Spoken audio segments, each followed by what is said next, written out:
Државата ќе ги продава кравите од Кривопаланичко, кои во моментот се во сопственост на Агенцијата за храна и ветеринарство, преку јавен оглас на кој право на учество ќе имаат регистрирани кланици и месарници. Прашањето за судбината на добитокот се најде и на дневен ред на последната владина седница, што може да се констатира од записникот објавен на официјалната веб страна на владата.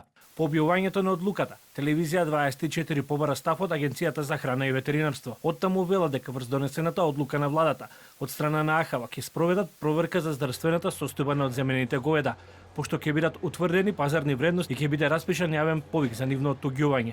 Ќе биде утврден здравствениот статус на 81 одземено животно и ќе се спроведе испитување на болести согласно годишната наредба за здравствена заштита на животните. По реализирањето нови активности согласно владиниот заклучок, ќе биде утврдена нивната пазарна вредност и ќе се распише јавен повик за нивно оттуѓување. Агенцијата за храна и ветеринарство, согласно задолжувањето од владата, ќе обезбеди услови за привремено чување на одземените животни, согласно Законот за благосостојба на животните. Телевизија 24 побара став и од дел од невладините организации и активисти за заштита на правата на животните. Дел од нив сметаат дека ваквото решение не треба да биде последен чекор.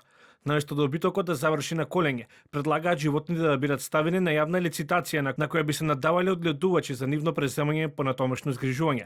Според нив, кравите би можеле да добијат нови собственици по поволни цени, наместо како што велат, веднаш да им биде пресудена смрт, особено ако се има предвид дека подолг период живееле во тешки услови, препуштени сами на себе. Да, нормално не се согласуваме со тоа, ја видовме одлуката дека ќе се стават на лицитација, колку што разбирам, исклучиво на касапници и месари. Фино би било, добро би било и за самите крави да се прошири тоа и да бидат ставени на лицитација за луѓе што сакаат да ги одгледуваат.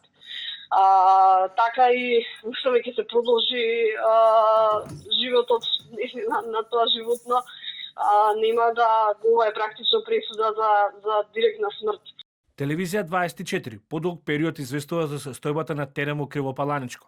Во повеќе наврати беше контактиран и градоначалникот Сашко Митовски, кој потврди дека случајот со кравите предизвикал и политички несогласување и притисоци меѓу локалната и централна власт. Добитокот во еден период беше и причина за приведување на дел од поранешните сопственици, на кои Агенцијата за храна и ветеринарство им го одзеде правото на сопственост до 2024 година.